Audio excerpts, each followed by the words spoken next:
여러분 계란 좋아하십니까? 계란에는 종류가 여러 가지가 있습니다. 크기에 따라서 소란, 중란, 대란, 특란, 왕란까지 있어요.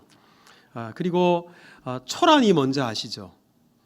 닭이 첫 번째로 낳은 알을 초란이라고 합니다. 쌍란은 뭔지 아십니까? 깨면 안에 노른자가 2개가 들어 있어요. 네, 여러분 이런 제가 지금 말씀드린 계란들은 겉으로 보면 압니다. 여러분 초란은 작아요. 다른 계란보다. 처음 낳은 알이니까. 쌍란도 깨봐야 알죠. 그러지만 제가 예전에 그 양계장 하시는 분들 거기에서 배웠는데요. 일단은 그 쌍란은 커요. 큰데 껍질이 얇아요. 그러면서 좀 길쭉하게 생겼어요. 우리 보통 계란형 그래서 비율이 아주 일정하거든요. 그런데 좀 기형적으로 좀 길쭉하게 생겼다.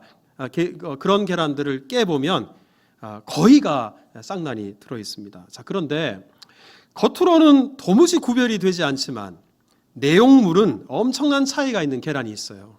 뭐냐면 유정란과 무정란입니다. 유정란은 여러분들이 다 아시듯이 암탉이 품고 있으면 시간이 지나면 껍질을 깨고 병아리가 태어납니다. 하지만 무정란은 아무리 오랜 시간 품고 있어도 아무 일도 일어나지 않습니다. 왜냐하면 유정란 안에는 생명이 들어있고요, 무정란에는 생명이 없기 때문에 그렇습니다. 여러분 이렇게 겉으로 보기에는 비슷해 보이는데 생명이 있는 계란, 생명 없는 계란이 있는 것처럼 우리 믿음에도 생명이 있는 믿음과 생명 없는 믿음이 있어요. 죽은 믿음과 살아있는 믿음이 있습니다. 그러면 어떤 믿음이 생명이 있는 믿음이고 어떤 믿음이 생명이 없는 믿음일까? 여러분 유정란과 무정란은 겉으로 보기에는 표시가 안 나는데 품지 않고서도 구분하는 방법이 있어요. 깨보면 여러분 무정란에는요 거의 노른자 흰자 정도밖에 없지만 유정란을 깨보면 노른자 끝부분에 하얀색 선명하게 배자라는 것이 있어요. 까보면, 깨보면, 들여다보면 생명이 있는지 없는지를 알 수 있습니다. 살아있는 믿음과 죽은 믿음도 마찬가지예요. 삶을 한번 들여다보면, 삶을 한번 까보면 살아있는 믿음인지 죽은 믿음인지 알 수 있어요. 그러니까 예배 드리는 모습만 봐서는 몰라요. 성경 공부하는 모습만 보면 몰라요. 교회 안에서 머물러 있을 때는 모를 수 있어요. 하지만 그 삶을 들여다보면 아는 것만큼 살아가는가, 말하는 것만큼 실천하며 사는가, 교회에서 예배하는 것처럼 삶 속에서 삶의 예배자로 살아가는가, 그 삶을 들여다보면 살아있는 믿음인지 죽은 믿음인지 알 수 있다는 겁니다. 그래서 오늘 본문 17절을 보면 이렇게 말씀해요. 이와 같이 행함이 없는 믿음은 그 자체가 죽은 것이라.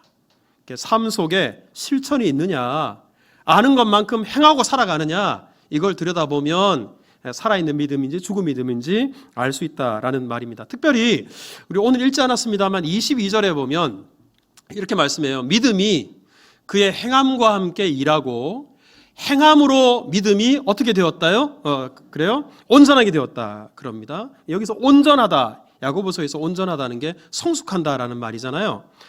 우리가 어떻게 사는지를 보면, 우리의 행동을 보면 우리의 믿음이 성숙한 믿음인지 아니면 미숙한 믿음인지 알 수 있다라는 겁니다. 자, 그런데 우리 오늘 본문에 여러 번 나오는 게 있어요. 행함이라는 것.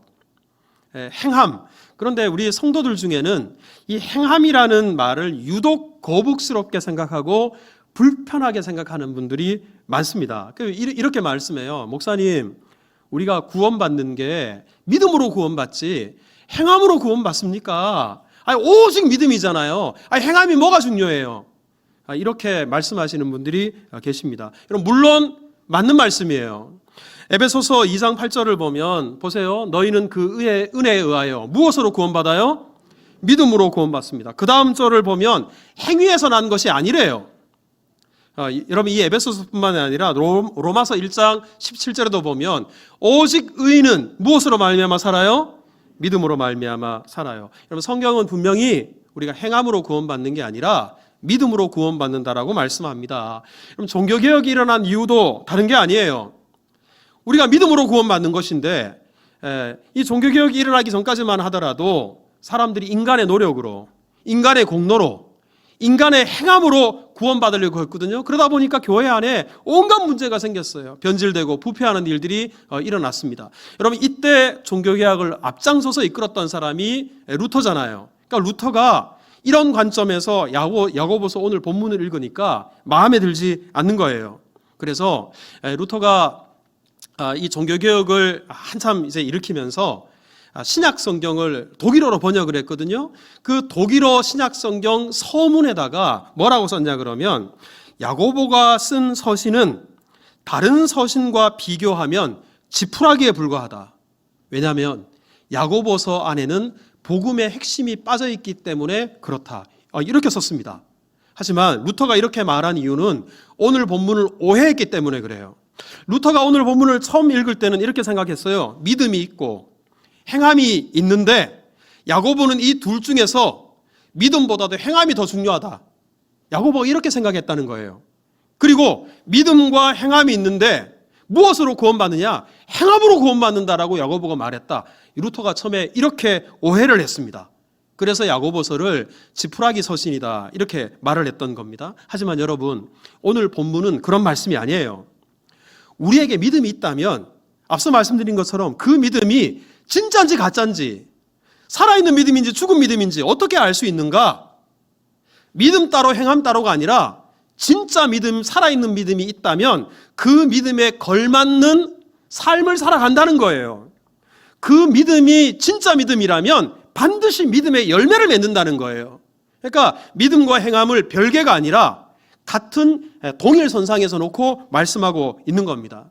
그래서 훗날 루터가 이 사실을 깨달았어요. 그래서 자기가 야고보서를 오해했구나 이렇게 생각을 해서 깨닫고 난 이후에는 그 서문에 지푸라기 서신이라고 썼던 내용을 다 지워버렸어요.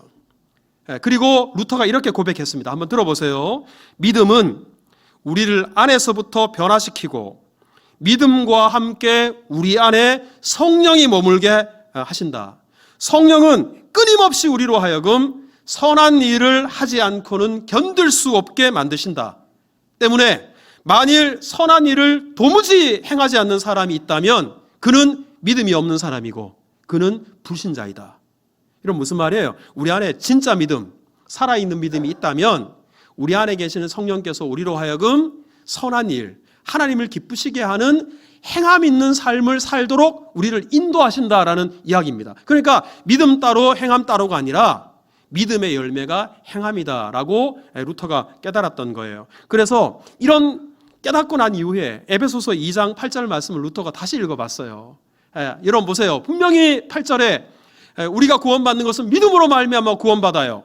그런데요, 이어지는 10절 말씀에 이렇게 말씀합니다. 끝부분을 한번 보세요. 하나님이 전에 예비하사 우리로 그 가운데서 뭐하게 하려 하심이라? 믿음으로 구원받은 사람들은 반드시 우리 안에 계시는 성령님의 도우심으로 말미암아 그 믿음의 열매, 행함 있는 삶, 하나님을 기쁘시게 하는 행함으로 실천하는 삶을 살아가게 한다. 루터가 이 사실을 깨달았던 겁니다. 때문에 여러분, 우리 오늘 우리가 주신 이 말씀을 가슴 깊이 새기고 우리 언제나 행함 있는 믿음으로 하나님을 기쁘시게 하고 그리고 성숙한 믿음으로 주를 영화롭게 하는 우리가 될 수 있기를 주님의 이름으로 축복합니다. 자, 그러면 우리 오늘 본문의 야고보 사도가 정말 우리가 그냥 믿음이 아니라 성숙한 믿음을 갖기를 바라면서 오늘 말씀을 기록했는데요. 그럼 오늘 본문이 말씀하고 있는 성숙한 믿음은 어떤 믿음일까요? 우리 몇 가지로 한번 생각해 보겠습니다. 우리 먼저 첫 번째는 저를 한번 따라서 합시다. 말뿐인 믿음은 성숙한 믿음이 아닙니다. 여러분, 말뿐인 믿음은 성숙한 믿음이 아니에요. 자, 14절을 한번 읽어보겠습니다. 다 같이 시작. 내 형제들아, 만일 사람이 믿음이 있노라 하고 행함이 없으면 무슨 유익이 있으리요? 그 믿음이 능히 자기를 구원하겠느냐? 자, 이 말씀이 무슨 말이냐면 어떤 사람이 다른 사람들에게 이렇게 말하는 거예요. 나는 믿음이 있어.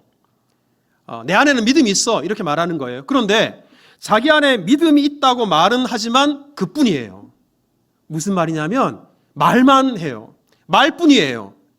말에 머물러 있는 그런 믿음, 이런 믿음을 가진 사람이 있는 겁니다. 그러니까 이렇게 말만 앞세우고 말뿐인 믿음을 믿음이라고 할 수 있겠나, 성숙한 믿음이라고 할 수 있겠나라는 이야기입니다. 그럼 마태복음 21장에 보면 예수님께서 어느 날 이야기 한 토막을 들려주셨는데 어떤 아버지에게 두 아들이 있었어요. 아버지가 큰아들에게 얘 너 저기 있는 포도밭에 가서 일하고 오라 그랬어요. 그랬더니 큰아들이 예 아버지 제가 하겠습니다 그랬어요. 하지만 아버지한테 대답은 잘했는데 포도밭에 가서 일하지 않았어요. 자, 둘째 아들이 있어요. 얘 너 저 포도밭에 가서 일하고 와. 그랬더니 둘째 아들이 싫어요. 나 하기 싫어요. 나 지금 누구 만나야 되고 뭐 해야 될 일이 있어요.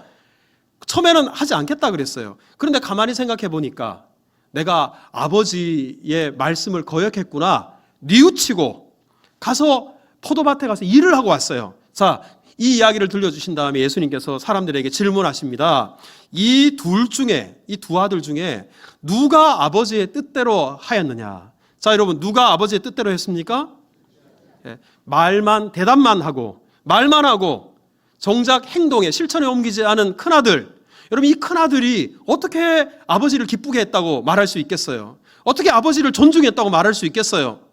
하지만 말로는 거절했어도 뉘우치고 아버지의 뜻대로 아버지 말씀하신 대로 그대로 따라서 실천하고 행한 둘째 아들. 그 둘째 아들이 아버지의 뜻대로 행한, 아버지를 기쁘시게 한 아들 아니겠습니까? 여러분 예수님께서 누가복음 6장 46절에 이렇게 말씀하셨어요. 너희는 나를 불러서 주여 주여 하면서도, 여러분 예수님을 뭐라고 불러요? 주여라. 한 번도 아니고 두 번씩이나.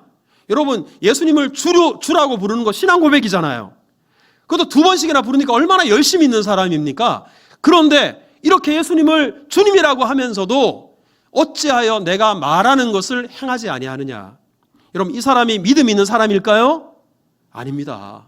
그러니까 말만 앞세우고 실천이 없고 행함이 없는 사람은 그 안에 있는 믿음을 진짜 믿음이라고 말할 수 없는 거예요. 여러분 사람과의 관계에서도 이런 사람들이 대단히 많습니다. 우리 곁에 헐벗은 사람이 있어요. 굶주린 사람이 있어요. 그런데 오늘 본문 16절을 여러분 한번 보세요. 이런 사람에게 자 평안히 가라, 덥게 해라, 배부르게 해라 말만 하는 거예요. 그러니까 어떤 사람이 멀리 캄캄한 밤중에 가야 되는데 무서워하지 말고 그냥 담대히 가 말만 할 게 아니라 그 사람과 함께 그 어두운 밤거리 손 붙잡고 같이 가셔야 되지 않겠어요? 어떤 사람에게 너 왜 이렇게 추운데 떨고 있어? 좀 따뜻하게 해 말만 하지 말고 자기 옷이라도 벗어줘야죠. 어떤 사람이 굶고 있는 것을 보면서 왜 밥을 안 먹고 그래? 이렇게 말만 할 게 아니라 내 지갑을 열어서 밥 한 끼라도 대접해야죠. 말만 다른 사람을 위하는 척하고 착한 척하고 선한 척하면서 실천은 없어요. 행함은 없어요. 이런 사람의 믿음을 또 이런 사람의 마음을 진정성 있는 마음이라고 우리가 받아들일 수 없다는 겁니다. 때문에 말뿐인 믿음 거기에 머물러 있지 말고 말했다면 그 말에 따라 행하고 실천하는 믿음, 그 믿음이 살아있는 믿음이고 성숙한 믿음이다. 우리에게 도전하고 있는 겁니다. 우리 한 기독교 단체에서 불신자들을 대상으로 만약에 크리스찬들을 신뢰하지 않는다면 가장 중요한 이유가 뭡니까? 왜 예수 믿는 사람을 신뢰하지 않습니까? 라고 물었어요. 1위가 뭔지 아십니까? 예수 믿는 사람들은 말만 앞서온다는 거예요. 언행불일치, 말과 행동이 너무 다르대요. 여러분 우리 그리스도인들을 바라보는 불신자들이 이것 때문에 우리 그리스도인들을 신뢰하지 않는다고 말합니다. 여러분 구약 성경 중에 에스더서가 있는데요. 10장까지 되어 있어요. 근데 에스더서를 읽어보면 특징이 하나가 있는데 이 에스더서 안에 하나님이라는 단어가 한 번도 안 나와요. 그리고 에스더서 안에 믿음이라는 단어도 하나도 안 나와요. 기도라는 단어도 하나도 안 나와요. 그런데 에스더서를 여러분들 읽어보신 분들이 계시겠습니다만 1장부터 10장까지 하나님으로 그냥 가득 채워져 있어요. 하나님을 향한 믿음으로 가득 채워져 있어요. 하나님을 의지하는 기도로 가득 채워져 있어요. 말은 없지만 그 안에 이렇게 하나님을 향한 믿음과 신뢰가 기도가 가득 채워져 있는 삶, 그런 사람이 진짜 믿음 그리고 하나님께서 기뻐하시는 믿음이 아니겠습니까? 성령께서 우리 가운데 은혜 주셔서 지금까지는 말만 앞세우고 말뿐인 믿음의 소유자였다면 이제부터는 말뿐만 아니라 우리의 삶이 주를 기쁘시게 하는 그런 믿음, 성숙한 믿음의 소유자 되게 하시기를 주님의 이름으로 축복합니다. 자, 두 번째로 한번 따라서 합시다. 지식뿐인 믿음. 성숙한 믿음이 아닙니다. 알기만 하는 거예요. 지식에만 머물러 있는 겁니다. 여러분, 교회 다니고 신앙생활 하다 보면 아는 게 많아집니다. 왜냐 그러면 듣는 게 많고 배우는 게 많기 때문에 그렇습니다. 그런데 문제는 아는 것으로 그쳐요. 지식으로만 그치는 겁니다.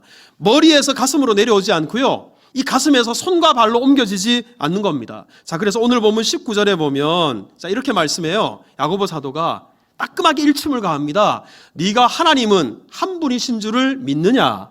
잘하는도다. 근데 귀신들도 믿고 떤다. 여러분, 여기서 이 19절 말씀을 이렇게 읽을 수 있어요. 네가 하나님은 한 분이신 줄을 아느냐? 잘했다. 맞아. 하지만 귀신들도 하나님을 알고 떤다 그랬어요. 이렇게 이 19절 말씀을 읽을 수 있는 거예요. 여러분, 아는 것은 우리만 아는 게 아니라 귀신들도 하나님을 안대요. 하지만 귀신들이 하나님을 안다고 해서 하나님을 믿느냐? 여러분, 그렇진 않아요. 마가복음 5장 7절을 보면 우리 어느 날 귀신 들린 사람이 예수님을 향해서 외칩니다. 보세요. 지극히 높으신 하나님의 아들 예수여. 자, 귀신이 예수님을 향해서 말한 이 말이 맞는 말일까요? 틀린 말일까요? 여러분, 이거 맞는 말이에요? 틀린 말이에요? 맞는 말이에요. 예수님은 지극히 높으신 하나님의 아들이십니다. 그러니까 귀신이 예수님에 대해서 정확한 지식을 갖고 있어요.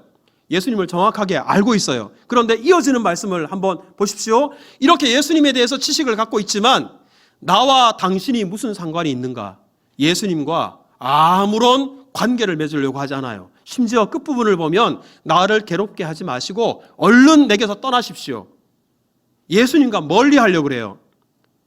만약에 우리가 이렇게 하나님을 아는 지식이 있고요, 그리고 우리가 하나님을 잘 안다고 치십시다. 성경을 잘 안다고 쳐요. 알기만 하고 믿지 않는다면, 그리고 믿는 대로 살아가지 않는다면 그것은 귀신이 하나님을 알고 예수님을 아는 것과 다를 바가 없다라고 지적을 하는 겁니다. 사도행전 16장 17절에도 보면 귀신 들린 소녀가 바울과 실라를 따라다니면서 뭐라고 이야기를 하는지 한번 보세요. 이 사람들은 지극히 높은 하나님의 종으로서 구원의 길을 너희에게 전하는 자라.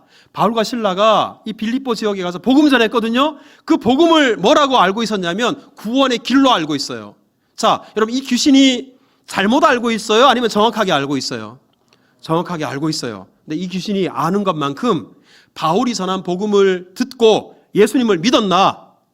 그리고 예수님을 따르고 예수님께 순종했나? 자, 여러분, 순종했을까요?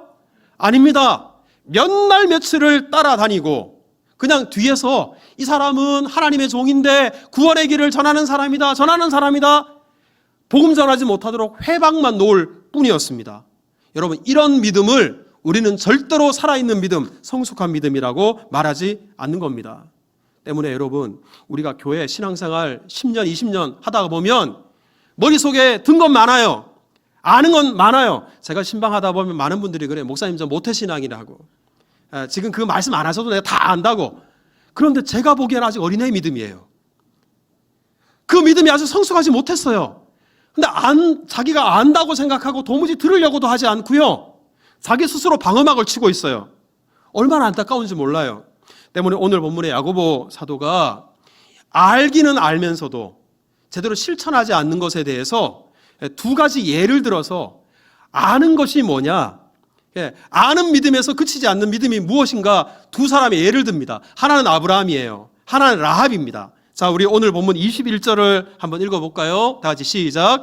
우리 조상 아브라함이 이삭을 제단에 바칠 때 행함으로 의롭다 하심을 받은 것이 아니냐. 자, 여러분, 여기서 아브라함이 행함으로 의롭다함을 받았다, 믿음이 아니라 행함으로 의롭다함을 받았다, 이 말씀을 하는 게 아니에요. 이 구절이.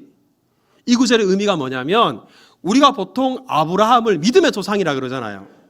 믿음의 조상이라는 말은 믿음으로 대표되는 인물이 아브라함이라는 뜻입니다. 그런데 여러분, 아브라함이 정말 믿음을 대표하는 사람이냐, 어떻게 알 수 있는가 하는 거예요.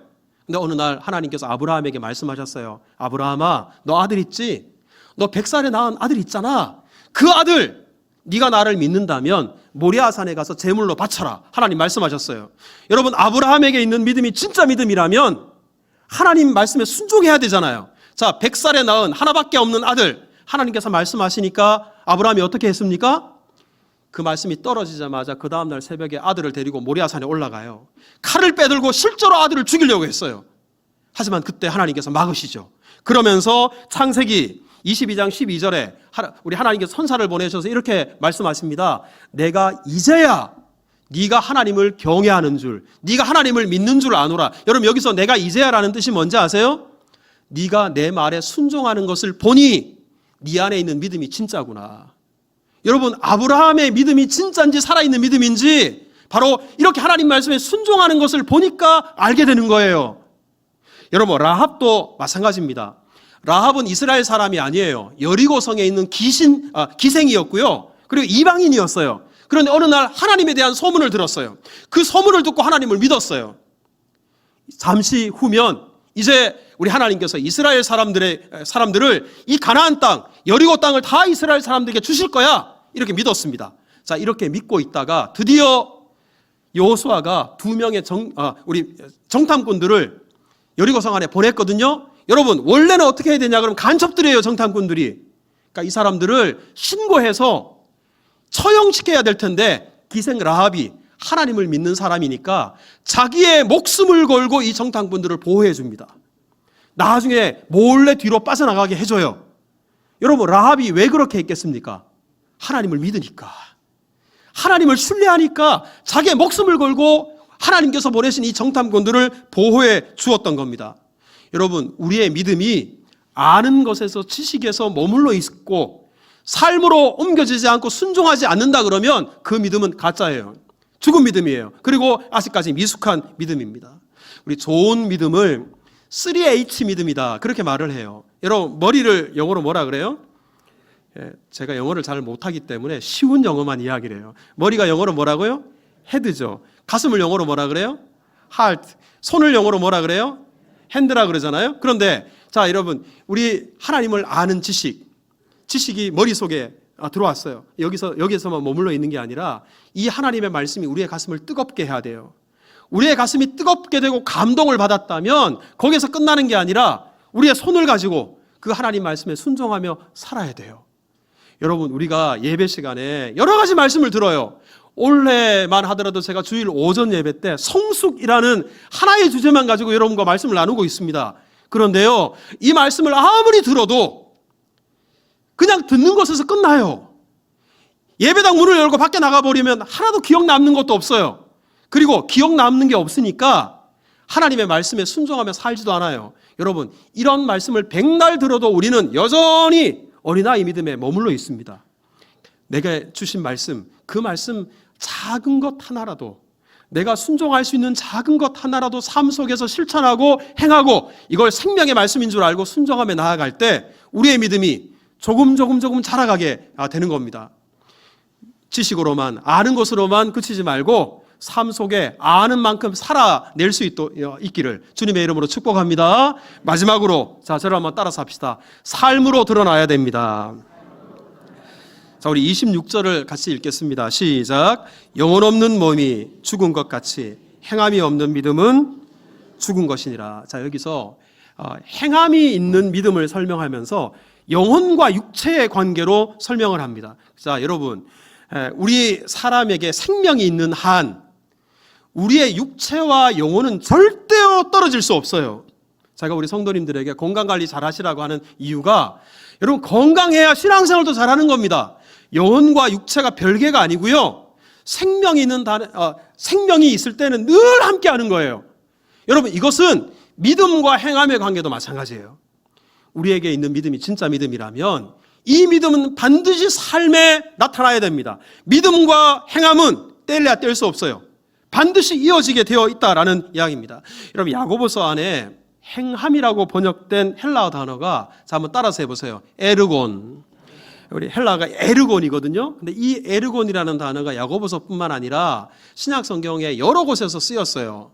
자, 우리 데살로니가전서 1장 3절을 여러분 한번 보세요. 여기 보면 너희의 믿음의 역사와 사랑의 수고와 이렇게 말하고 있는데, 역사라는 말이 에르곤이에요. 오늘 본문의 행함과 똑같은 단어예요.